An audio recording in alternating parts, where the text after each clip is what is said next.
believers. And there were no give and take in any corner.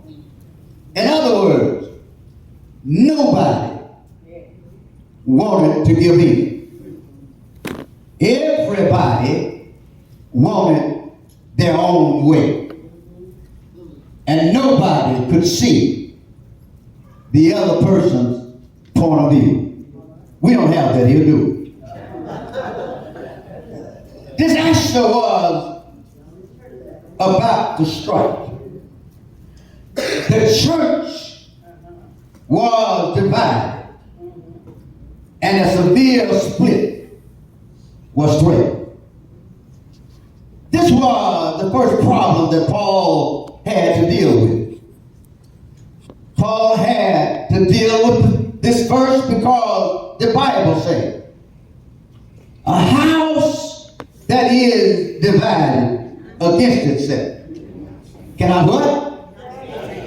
Cannot stand. There are other problems in the church and other matters that had to be handled. But the people could not handle them unless the people were brought together in one spirit and in one mind. The ministry and mission of the church could not effectively go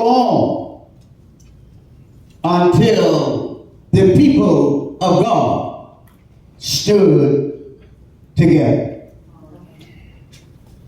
The worship service was affected. The evangelizing ministry was affected. The prayer life of the church and individuals were affected, and this spiritual growth was affected simply because of the division that existed in the church. Amen. I know I won't get no amen this morning, but this is necessary. Divisions were caused by believers following different leaders. In all of this, the people were guilty of putting the messenger ahead of the message. Putting the messenger ahead of the message. They were being selfish and creating a me and my church rather than Jesus' church. This church is not ours. We don't own this church. This is Jesus' church. The church has split over who the leader should be. Paul had to bring them back to who the leader really was. It's the Lord Jesus. He is the head of the church. But Jesus said, upon this rock, I will build my church. It didn't say your church. It didn't say the pastor's church. He said, upon this rock, I will build my church. And what? The gates of hell.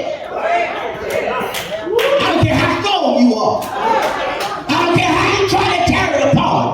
But he said the gates of hell will not stand against it.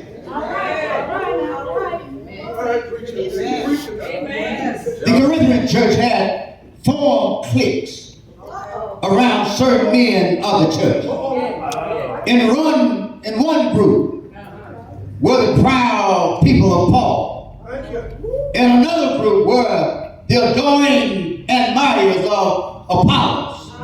Then there were some who, like Peter, are selfish.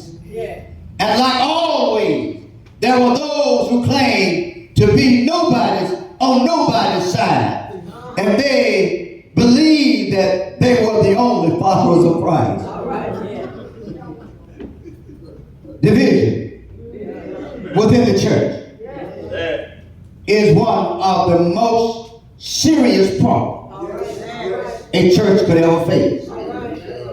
Division in the church can devastate the church worship, the church mission, and witness to the world unless it's solved quickly.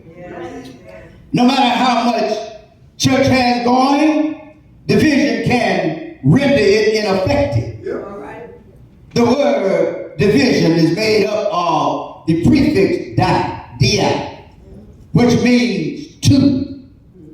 That's where we get the word divide, which means to split into. Matter of fact, that's where we get the word divorce, which means to make one into two.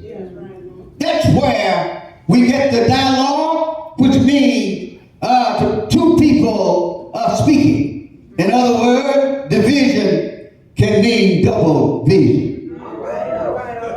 Double vision is dangerous. If you're seeing two of everything, you need a trip to the eye doctor. Can I get a witness? If there are two visions in the church, then there needs to be some spiritual doctrine. If there are two visions in the church. As Apostle Paul was given the Corinthians strong advice and recommendation.